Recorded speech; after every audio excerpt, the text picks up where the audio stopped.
여러분, 오늘도 고단한 하루를 잘 버텨내셨습니까? 오늘 아침 거울 속에 당신을 보며 누구야, 참 고생 많았다라고 당신의 이름을 불러준 적이 있으신가요? 우리는 참으로 오랫동안 내 이름 석자를 잊고 살았습니다. 누구의 아내로, 누구의 며느리로, 그리고 무엇보다 누구의 엄마라는 이름 뒤에 숨어 내 영혼이 어떤 색인지, 내가 무엇을 할 때 진정으로 웃는지조차 잊어버린 채 달려왔죠. 유튜브 데이터는 말합니다. 시니어 세대가 느끼는 가장 깊은 슬픔은 경제적 빈곤보다 내가 누구인지 모르겠다는 존재의 상실감이라고 말이죠. 오늘은 평생 자식의 성공을 자신의 훈장으로 믿고 살아온 어느 66세 어머님의 사연을 통해 우리가 노년에는 고귀한 이기주의자가 되어야 하는지, 그리고 니체와 에피쿠로스가 전하는 나를 되찾는 법에 대해 이야기해보려 합니다. 올해 66이 된 정 여사님은 소문난 열혈 엄마였습니다. 아들이 명문대에 가고 대기업에 입사하고 전문직 며느리를 얻는 것이 정 여사님 인생의 유일한 목표였죠. 아들의 성적표가 곧 자신의 성적표였고, 아들이 좋은 차를 뽑았을 때 비로소 친구들 앞에서 어깨를 펼 수 있었습니다. 정 여사님은 당신의 옷 한 벌 살 돈을 아껴 아들의 뒷바라지에 쏟아부었습니다. 친구들과의 모임에서도 정 여사님의 화두는 늘 아들이었습니다. 우리 아들이 이번에 승진했어. 이번에 아들이 큰 집으로 이사했어. 라는 말이 정 여사님을 지탱하는 유일한 자존감이었습니다. 하지만 정작 그 화려한 자랑거리가 사라진 뒤 집에 돌아와 마주하는 식탁 위에는 차갑게 식은 밥 한 덩이와 지독한 허무함만이 기다리고 있었습니다. 아들의 성공은 아들의 것이었지 결코 정 여사님의 것이 아니었기 때문입니다. 사건은 지난 추석, 온 가족이 모인 자리에서 일어났습니다.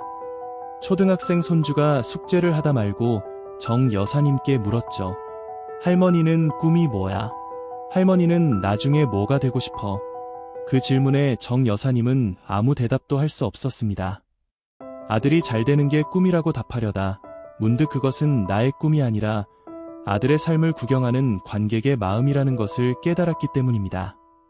그날 밤 정 여사님은 장롱 깊숙이 넣어두었던 낡은 앨범을 꺼냈습니다.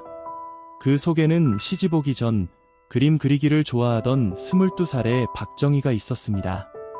붓을 들고 환하게 웃고 있는 그 소녀는 지금 어디로 간 걸까요? 자식의 뒷바라지라는 명분 아래 정 여사님은 당신의 영혼을 조금씩 깎아 자식의 앞길을 닦는데 다 써버린 것입니다. 이제 자식은 장성하여 자신의 가정을 꾸렸는데 정 여사님의 손에는 닳아버린 몽당연필 같은 초라한 인생만 남겨져 있었습니다. 여기서 우리는 망치를 든 철학자 프리드리히 니체의 목소리에 귀를 기울여야 합니다. 니체는 인간의 정신이 세 단계를 거쳐 성장한다고 했습니다.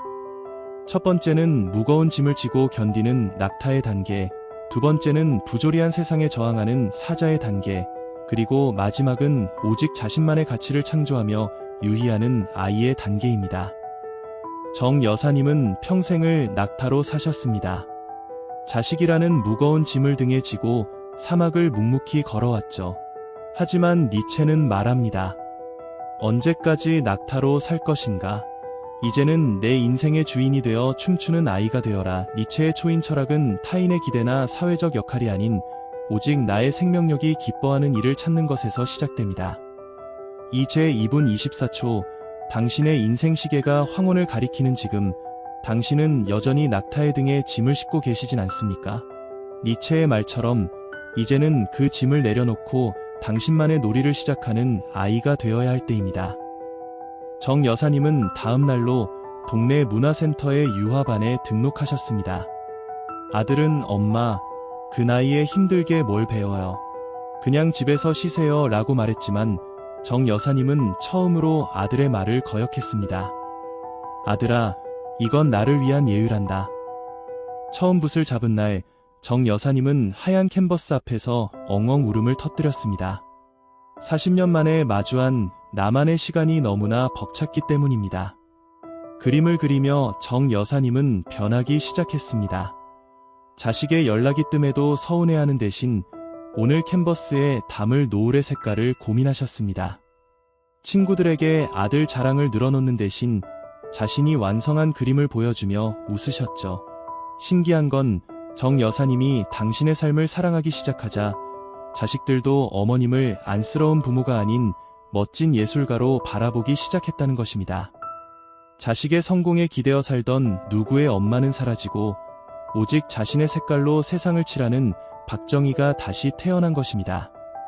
고대 그리스의 철학자 에피쿠로스는 우리에게 진정한 행복이 어디에 있는지 가르쳐줍니다.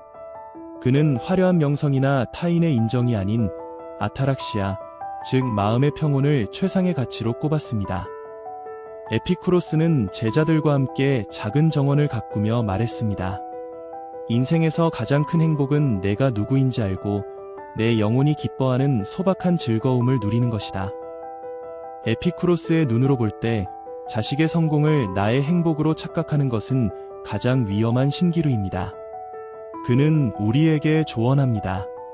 당신만의 정원을 만드십시오.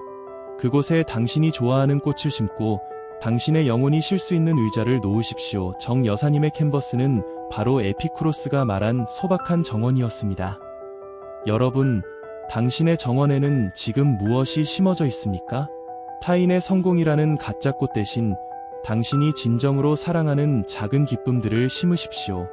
그것이 노년의 공허함을 이겨내는 유일한 비결입니다. 존경하는 여러분, 지금까지 참으로 장한 낙타로 살아오셨습니다. 하지만 사막의 끝은 이제 보입니다.